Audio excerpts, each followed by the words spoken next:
Olá, gente. Bom dia, boa tarde, boa noite. Eu não sei que hora você está assistindo, mas de qualquer forma eu vou te cumprimentando aí, agradecendo mais uma vez você estar aqui presente, né, diante do computador, do celular, do tablet, para a gente ter nossa aulinha aqui, né?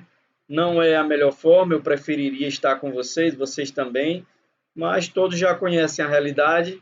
Vamos tocar a vida, né? Vamos dos limões vamos fazer limonadas, né? E dos ovos omelete, e assim sucessivamente. Ok? Então vamos para a nossa nova aula aí, não é isso? Nossa aula aí que é relativa ainda sobre a globalização. Então vamos lá, globalização, contradições e desigualdades. Isso nós vemos muito na globalização e nós vamos tratar um pouquinho disso aí, ok? Aqui, para iniciar, você vê a imagem que inclusive está no seu livro também, né? O tio Sam aqui, né? Representando aqui o povo americano, né? Dizendo aqui como é bom viver em um mundo globalizado. Realmente, né? Para quem vive nos Estados Unidos, para quem vive em país desenvolvido, é ótimo. E aqui, por último, né, um europeu, né, jogando golfe sobre o território da África, né, dizendo yes, né, sim, e um asiático, né, provavelmente um chinês ou alguém da Ásia servindo esse europeu, né.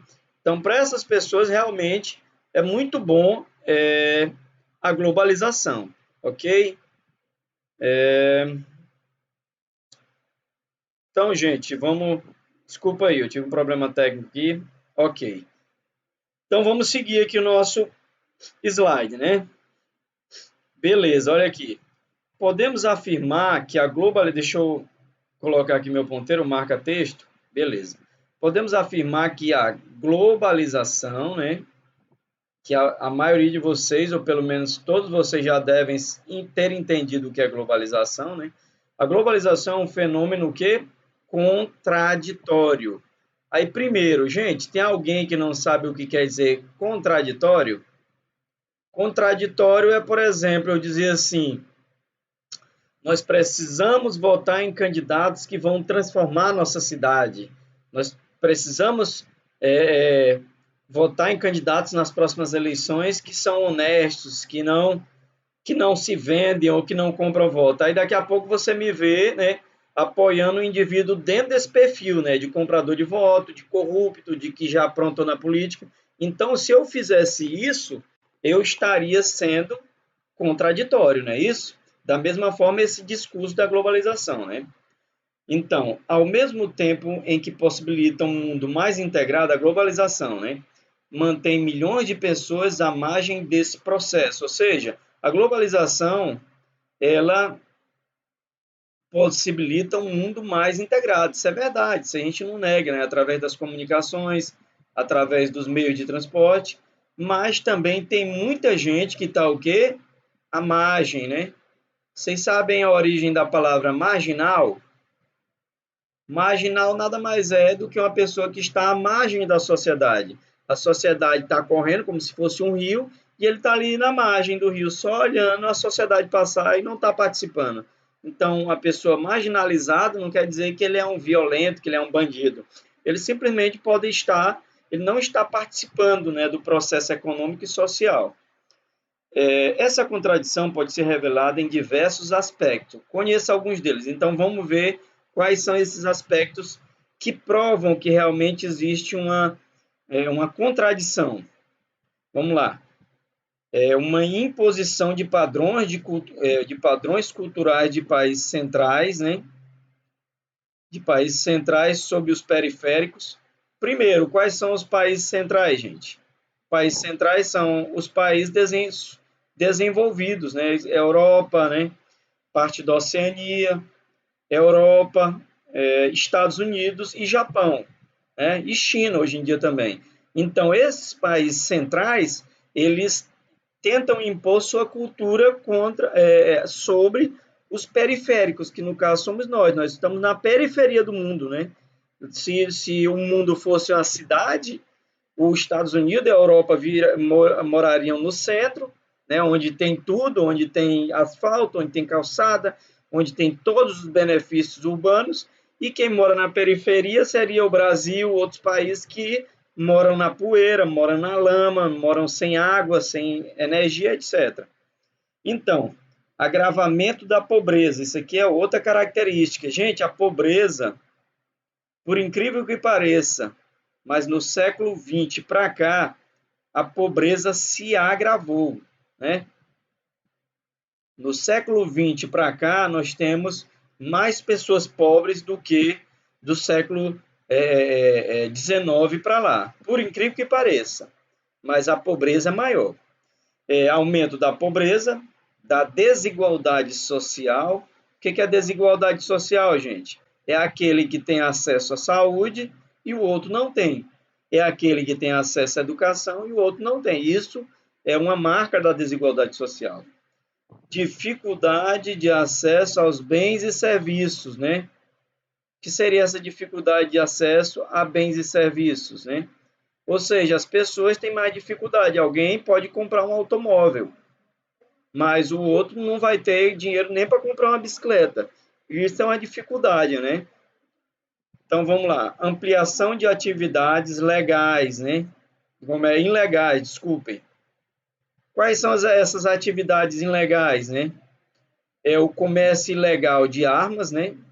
Ou seja, do século XX para cá, houve um aumento do comércio de armas, o aumento do tráfico de pessoas. Você acredita, gente? Existe tráfico de pessoas. Tráfico de pessoas que são levadas de países pobres, como o nosso, da Índia, da África, e são mandadas para a Europa e para outros países, ou para serem escravas, né? Escravas no trabalho, ou escravas sexuais, ou simplesmente para retirada de seus órgãos. Por incrível que pareça, mas existe, isso acontece, isso é uma realidade, né? Tráfico de drogas, né? Do século XX para cá também,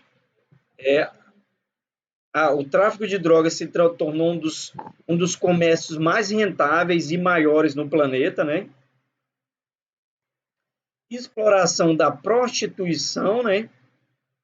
Aí você diz assim, mas a mulher lá, ela se prostitui porque quer. É verdade, tem muita mulher que se prostitui porque quer, mas tem algumas que são obrigadas, que desde criança elas foram submetidas, foram condicionadas e até hoje, depois de adultas, elas têm que continuar se prostituindo porque existe uma pressão psicológica ou quem sabe até física para que isso aconteça.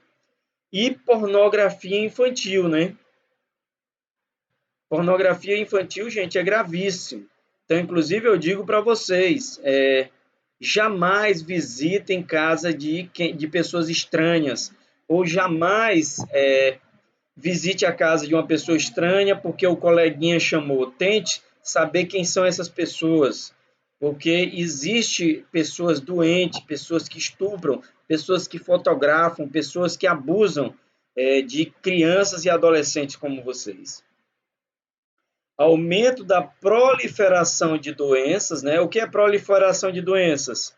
É o espalhamento, né? A distribuição de doenças, especialmente aquelas transmitidas por vírus, como é o caso do coronavírus, né?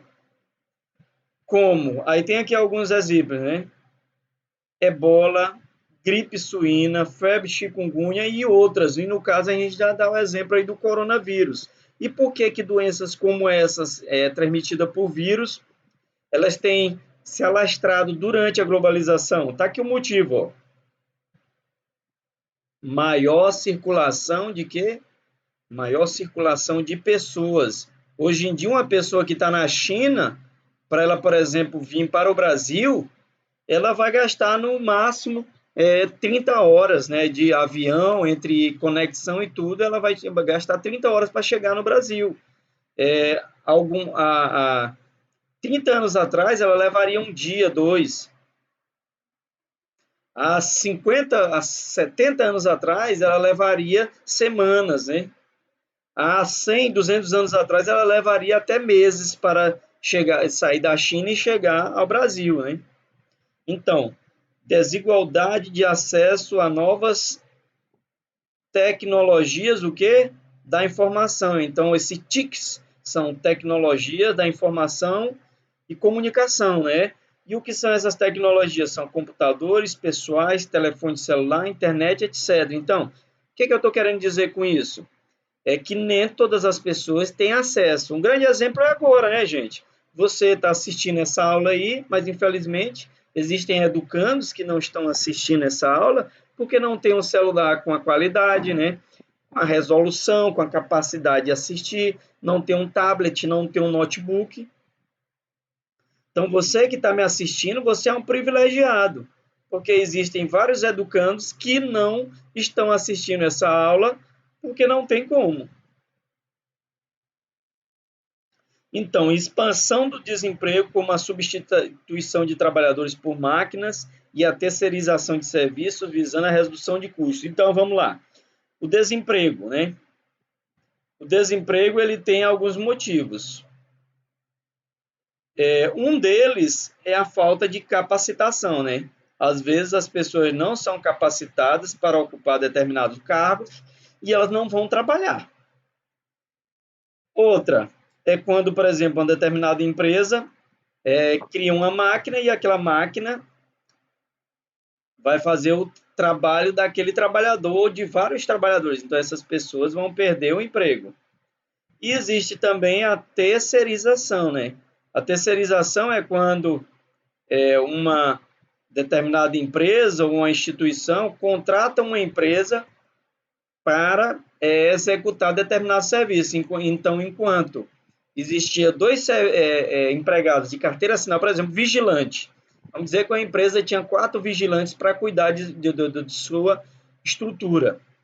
De repente, ela diz assim, não, é muito melhor eu pagar uma empresa terceirizada para fazer a segurança da minha empresa, eles vão instalar os equipamentos e vai vir de vez em quando vem um ou dois, vem um segurança, conferir se está tudo ok e ele vai para outro prédio. Então isso ele terceirizou a segurança da empresa, ok? Visando a redução de custos, foi o que eu disse, né?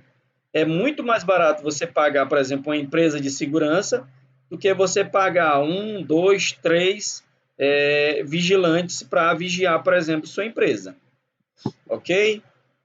Então vamos para a próxima. Ok, aqui a gente vê a distribuição da riqueza, né? O mundo globalizado é desigual. Isso aqui isso aqui ele não está achando, isso aqui é certeza. O mundo globalizado, o mundo que a gente vive, ele é desigual. Pessoas vivem muito bem, pessoas vivem na miséria. Pessoas têm acesso à saúde, pessoas morrem de doenças simples. Então, sobretudo em relação à distribuição de riqueza. Então, a distribuição da riqueza do mundo é muito desigual. Tem pessoas super ricas e tem pessoas que não têm nada. Tem pessoas que botam uma mesa com muitos alimentos e comem um prato e o resto joga tudo no lixo, e tem pessoas que não têm um prato feito para comer. Então, vamos lá. Analisando os dados do Produto Interno Bruto, ou seja, do PIB per capita, podemos observar, de modo geral, a concentração de riqueza nos países do norte. Analise o mapa. Então, a gente vê aqui, ó, nessa faixa aqui, ó, que vocês estão vendo aqui, ó, em preto, ó, ela dá a volta, né? Vem no sul aqui, ó, e circunda a Austrália. Então, vamos ver aqui a diferença. Olha aqui, ó. Os países mais desenvolvidos, eles estão aqui na legenda, ó. Você vê a Austrália, Nova Zelândia, você vê aqui um país aqui do Oriente Médio, você vê a Europa inteira, a Escandinávia nem se fala, né? Você vê aqui o Alasca, né, que faz parte do território americano, você vê que os Estados Unidos, esses estão top do top. Aí agora os medianos, né? Aí você já vê aqui o Canadá, né?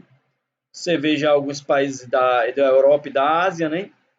E depois aqui os já, né, em terceira categoria, a gente já vê o Brasil, né?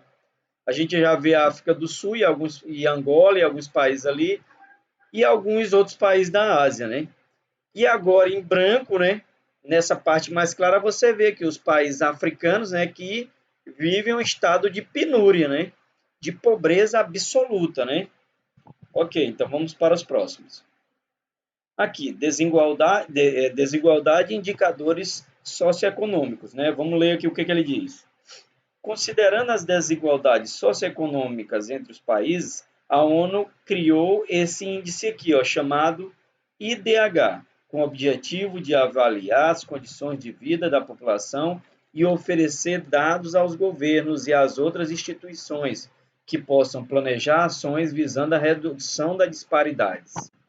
A comparação dos indicadores que compõem o IDH é uma importante ferramenta para revelar desigualdades no mundo globalizado. Observe o quadro. Então, a gente vê aqui, né? O que é IDH, gente? É Índice de Desenvolvimento Humano. Então, aqui a gente vê um comparativo. Vamos lá. Aqui, nível de desenvolvimento. Primeiro, os países de nível de desenvolvimento muito alto.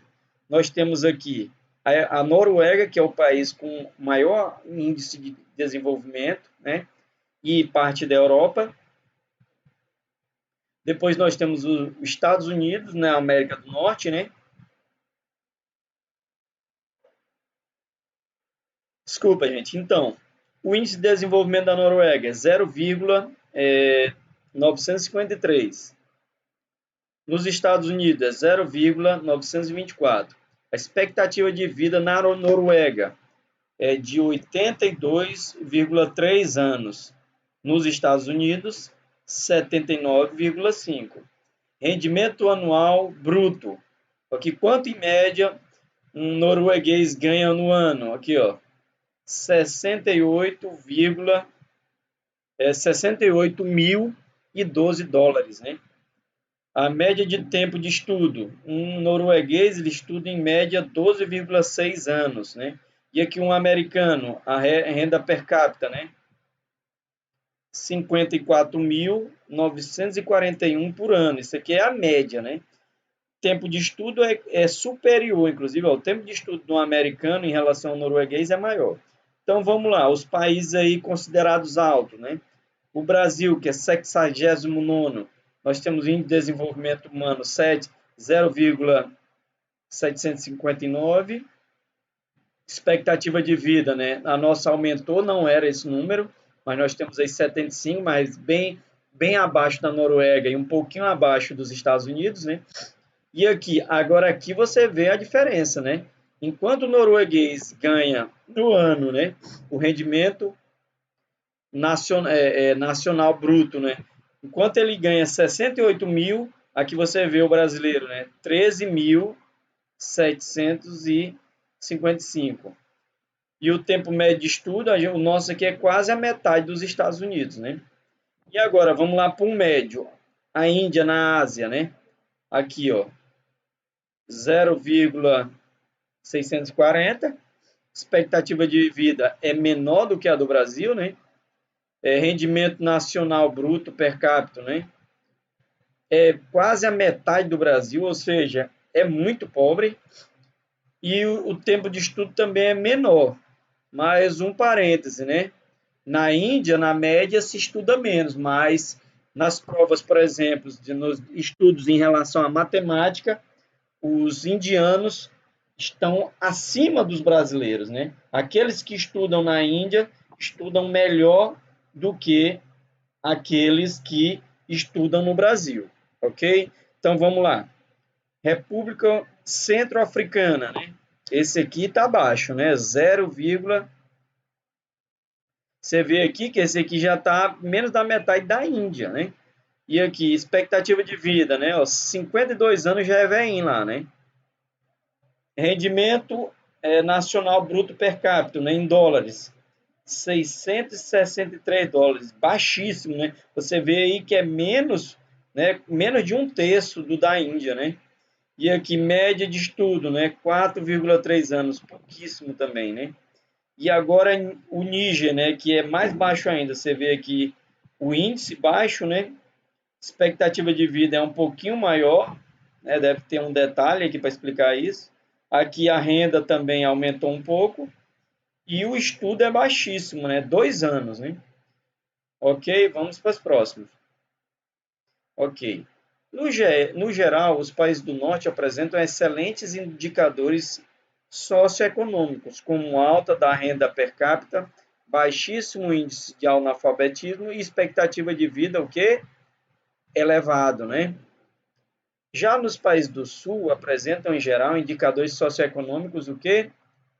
Inferiores, né, aos dos países do Norte. Porém, os níveis de desenvolvimento entre os países do Sul podem ser bastante distintos, ou seja, entre os países do Sul existem grandes diferenças, né?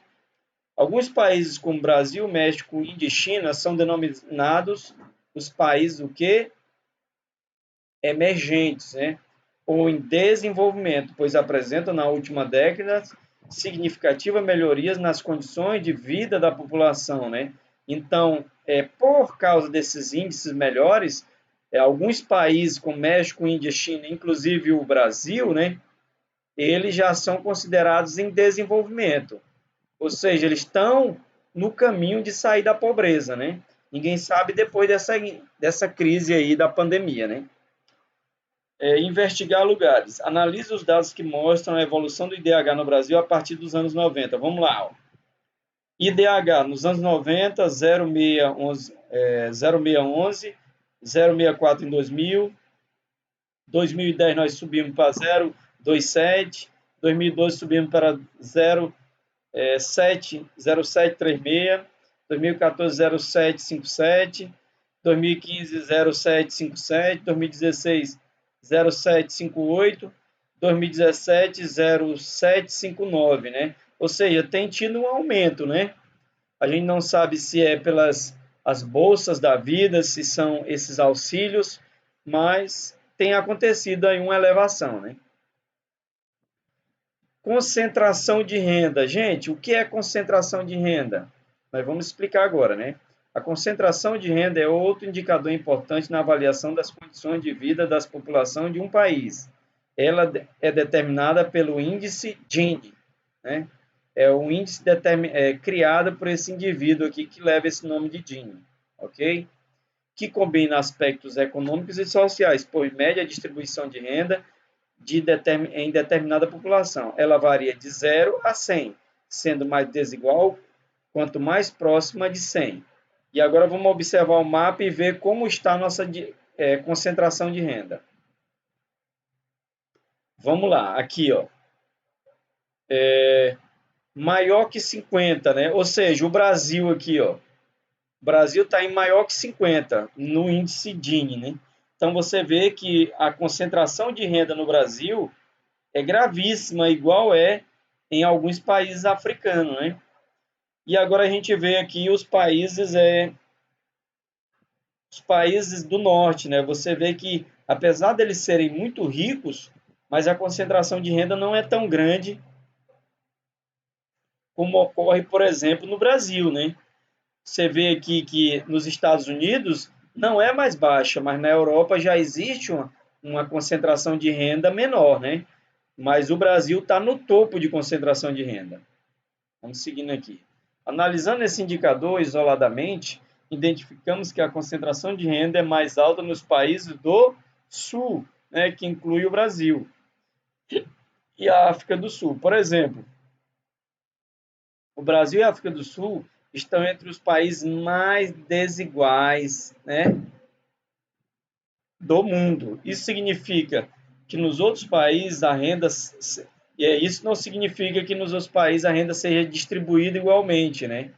Ou seja, ele quer dizer aqui que, apesar da questão da distribuição da concentração de renda, nos outros países não quer dizer que se divide a riqueza por igual, mas lá não existe a desigualdade que existe no Brasil, ok? Porém, há menores disparidades entre ricos e pobres. Você quer um exemplo, gente? Tem um jogador aí muito famoso, que alguns de vocês, inclusive, gostam dele, é o Neymar, né? No Brasil, né, são poucos milhões de brasileiros, entre os 200 milhões, que podem ter pelo menos um automóvel. E você vê que o indivíduo igual ao Neymar, ele tem vários automóveis, ele tem helicóptero, ele tem avião, né? E é um cara que já tem um patrimônio de mais de 1 bilhão de dólares, né? Então é um cara bilionário, um cara que tem bilhões de reais, né? Porque se você for transformar em dólares o que ele tem em reais o que ele tem em dólar, então é um cara super rico.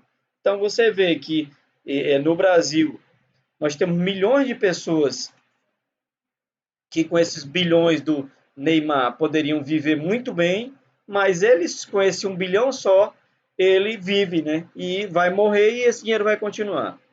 Então vamos lá, precisamos falar sobre desigualdades. No mundo, olha esse dado como é importante, gente. No mundo, 8 pessoas, olha, 8 pessoas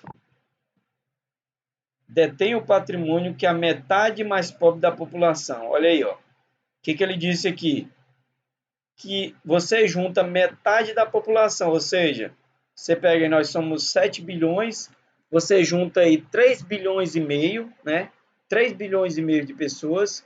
Então, 8 pessoas têm mais dinheiro do que 7 bilhões e meio de pessoas juntas.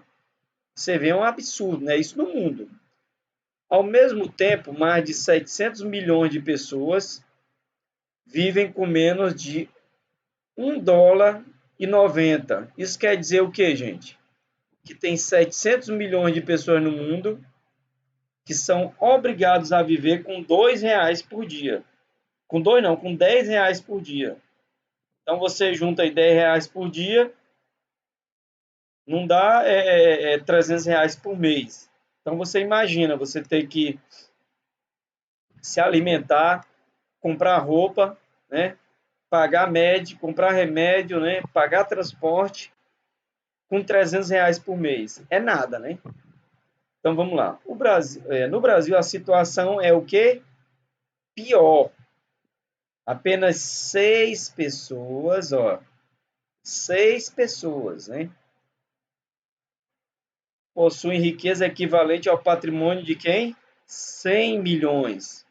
Olha que dado absurdo. 6 pessoas no Brasil, quem sabe até o Neymar esteja incluso, tem mais dinheiro, né? O patrimônio deles equivale à riqueza de 100 milhões de brasileiros, né? É espantoso, né? E mais os 5% mais ricos, ó, 5% de 100%, 5% detém fatia de renda que mais de 95%. Então você junta 5% da população, né? Sobra 95%. Então esses 5% são mais ricos do que os 95% tudo junto, né? É um absurdo. Por aqui, uma trabalhadora que ganha um salário mínimo por mês levará o quê? 19 anos. Para quê? Para receber o equivalente ao rendimento de um super rico em um único mês. Vamos dar uma comparação aqui, ó. Uma pessoa, por exemplo, uma cobradora de ônibus aqui no Brasil, né? Ela tem que trabalhar 19 anos para ela ganhar, por exemplo, o que o Neymar ganha em um mês, né? E quem sabe ela não ganha o suficiente. Você vê aí a loucura que é essa desigualdade, né, gente? Mas vamos seguindo. Ok. Então, gente, a gente vai encerrando essa aula aqui, né? Agradecendo aí. Opa, estava escondido aqui. Agradecendo aí a audiência de vocês, a participação de vocês, a paciência de vocês. Nós estamos aí com quase meia hora de aula. Eu agradeço a todos que participaram. Tem atividade, faça a sua atividade. Se precisar, assista de novo. Ou então rebobine para você tirar alguma dúvida. Ok? Valeu, gente. Abração.